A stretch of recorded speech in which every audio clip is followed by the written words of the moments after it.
Um dos maiores desafios na minha agência de viagens no começo era como transformar leads, pessoas que tinham interesse em comprar comigo, em realmente clientes. Uma das coisas que é muito comum no mercado de turismo é como converter cada vez mais. Como que eu deixo de atender um lead muamba para transformar de fato em um cliente? Ou simplesmente como que eu deixo de perder tempo com leads que não querem comprar para pessoas que realmente têm interesse? Eu sou o Marcos Duarte, CEO do Duarte Travel, são 2,5 milhões por mês com previsibilidade na minha agência de viagens.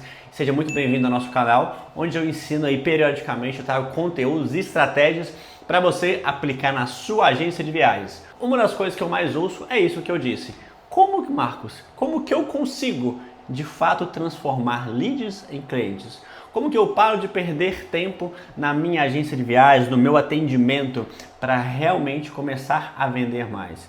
E é muito comum, quando você vai olhar o atendimento de uma agência de viagem, um mentorado, por exemplo, que ele está ali tentando vender para quem não quer comprar. E aí, o problema ele é mais profundo. É a falta de clareza do meu ICP. O que é o ICP? É o meu perfil de cliente ideal. Quem que de fato compra de mim? Cada agência, cada operação, ela tem um posicionamento. Ela atrai um determinado público. Isso muda de operação para operação.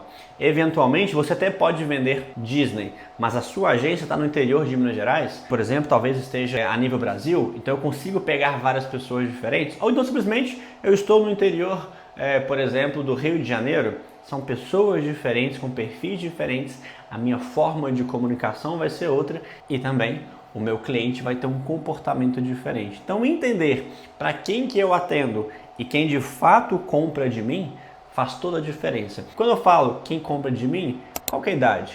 Onde que ele mora? Quais são os principais desejos? As principais dores e muitas das vezes objeções que esse cliente tem. Entendendo tudo isso, quando eu vou para o atendimento, eu já consigo ter um feeling, uma estratégia, um feeling baseado em dados do que tende a converter mais para mim. A partir do momento que eu vou amadurecendo isso, deixa de ser feeling baseado em dados, mas passa a ser estratégia assertiva no meu atendimento para que eu consiga converter mais.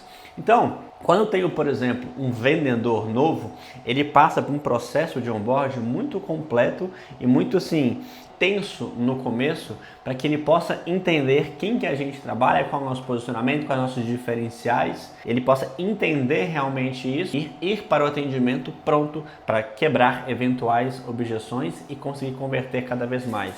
Mas se você vai para o seu atendimento, para a guerra realmente, buscar as vendas, sem estar parado com essas informações, muitas das vezes vai perder aquela batalha sem nem entender o que está acontecendo. Então, o grande diferencial de um time comercial ou de vendedores que tem uma taxa de conversão melhor não está relacionado a se ele é mais comunicativo, se ele tem um dom de vendas, mas o quanto ele está preparado para poder converter um lead, transformar um lead em cliente. Então, uma vez que nós entendemos um pouco sobre como avaliar o perfil do meu cliente, nós vamos para a parte de atendimento. Entender as etapas por etapas de forma breve, o que faz com que um atendimento seja eficiente para que eu consiga converter um lead em cliente. Quando a gente fala de um processo de atendimento, eu diria que tem algumas etapas básicas que eu vou trazer aqui para vocês em relação ao processo de um atendimento. O primeiro deles, eu diria que um dos mais importantes, é a abordagem e a qualificação. É neste momento que eu faço um diagnóstico do meu lead.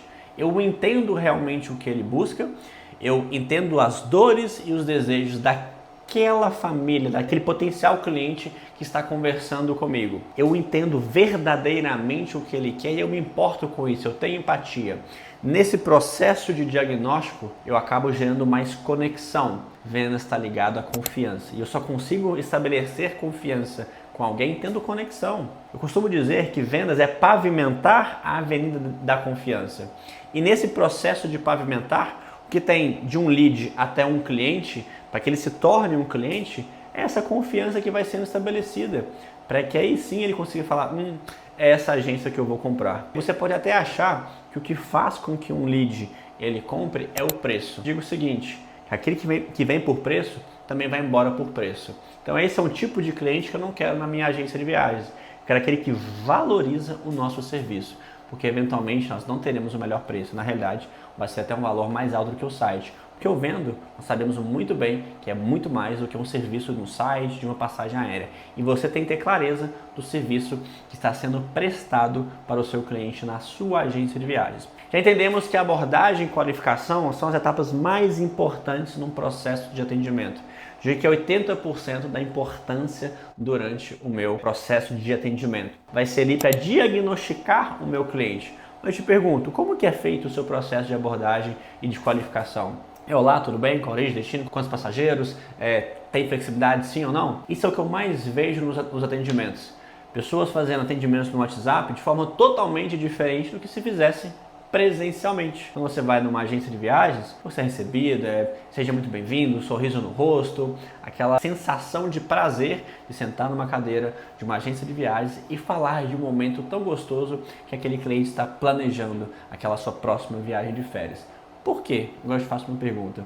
Por que no WhatsApp você faz diferente? Ah, mas Marcos, no WhatsApp é tão mais difícil você ter a atenção do seu lead, então eu tento acelerar o processo e acabo enviando a proposta para ele. Eu inverto o meu cenário. Se é 60% a 80% do meu tempo, da minha energia em diagnóstico, eu acabo invertendo. Faço um diagnóstico bem rapidinho ali, para ele ter a sensação que é mais rápido, e depois tento, na negociação, ganhar a confiança dele. Mas tem um grave problema. Nesse momento que você está apresentando a sua proposta, você começa a mostrar o seu preço, deixa de ser valor. E na hora do preço, o cliente ele coloca uma armadura, porque ele sentiu e sabe que você quer vender para ele. E ninguém gosta de sentir que está sofrendo uma venda. Gosta de fato de encontrar uma solução que faz sentido para ele. Então se você inverte o caminho, você passa a tentar empurrar de certa forma alguma coisa para ele, sem entender realmente a necessidade, o que ele vai te falar? Olha, eu vou ver aqui com a minha esposa e te falo, vou ver com o meu marido e te falo.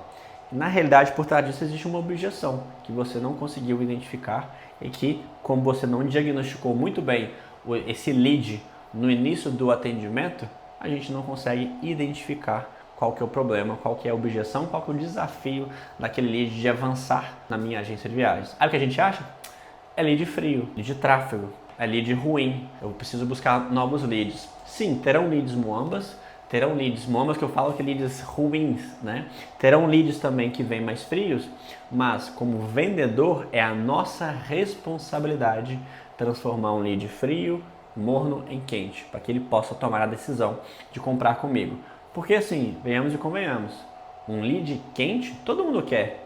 Porque você não vende, você sofre uma venda quando o lead vem assim: oi, tudo bem, Marcos? Queria uma viagem assim, assim, assado. Você manda para ele, 2 minutos, 6 minutos, ele fechou aquela venda. Dá até um prazer, mas não é isso que é no mundo real. Não é isso que é no mundo de alta performance em vendas.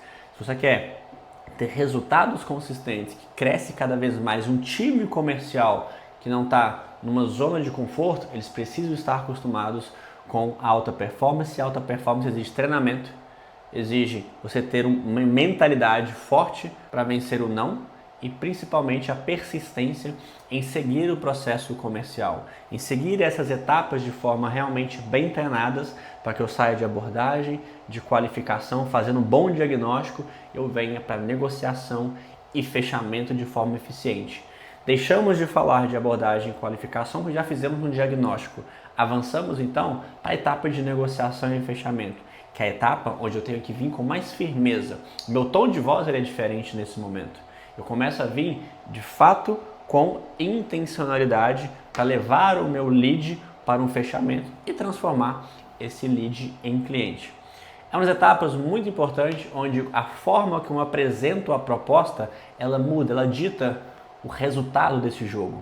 Você simplesmente joga a proposta no WhatsApp e fala: qualquer dúvida, estou à disposição, você está fadado a perder essa venda e as próximas que vierem, se você persistir dessa maneira. Entender de técnicas de vendas, gatilhos comerciais, para que você consiga utilizar durante essa fase de negociação, faz com que o seu êxito de negociação até fechamento seja muito maior, que a sua taxa de conversão ela aumente.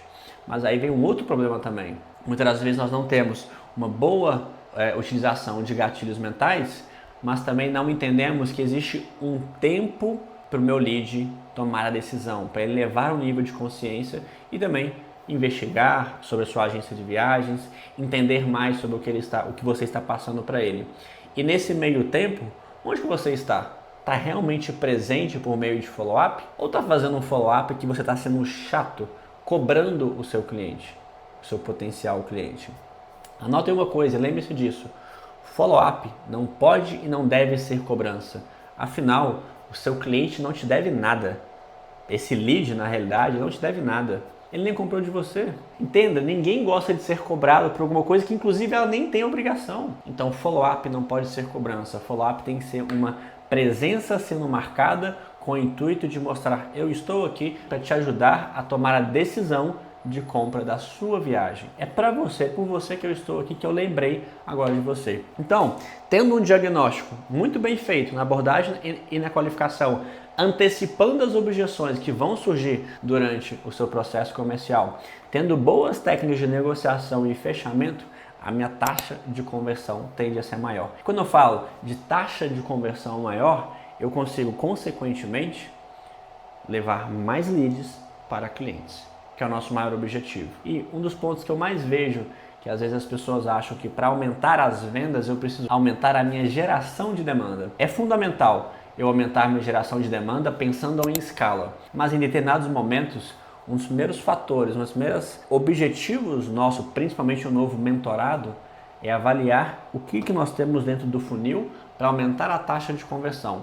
O que eu consigo fazer com o mesmo volume de leads que eu tenho. Muitas das vezes foi um erro meu lá em 2020, achar que para vender mais, se eu atendia 100, eu tinha que atender 200. Até faz sentido, mas eu te pergunto, você consegue dobrar o seu volume de leads? Tudo bem, talvez nesse momento você consiga, mas eu te pergunto, e triplicar, e quadriplicar? Tem um limite. O seu atendimento começa a ficar ruim, o tempo de resposta começa a ficar alto e começa a influenciar também na taxa de conversão. Então o pior caminho que você pode fazer é começar aumentando a geração de demanda quando você já tem um volume satisfatório de demanda. Na realidade, a gente precisa aumentar a conversão desses leads para que a gente consiga ter resultados melhores. Marcos, você falou aqui de métricas, de dados. Eu preciso então de um CRM? Depende, qual o seu momento? Primeiro você cresce e depois você organiza. Não comece na fissura, na neura. Eu não faturo nem 100 mil por mês, eu já preciso de um CRM. Clareza do que fazer e o que não fazer na sua agência de viagens. Mas não é um CRM que no começo vai fazer a diferença na sua agência de viagens. E você precisa entender o que fazer, a cultura de vendas, a cultura de dados, para aí sim depois ir para um CRM. Existem várias outras maneiras de você obter esses dados, sair do feeling para a parte mais estratégica e transformar mais leads em clientes na sua agência de viagens. E se você gostou desse conteúdo aqui, já curte, compartilhe com outro empresário do turismo e lembre-se de ativar o sininho para não perder o próximo conteúdo que nós vamos fazer. Eu sou o Marcos Duarte, ensino o que eu vivo e vivo o que eu ensino. Me siga aqui e bora para o próximo.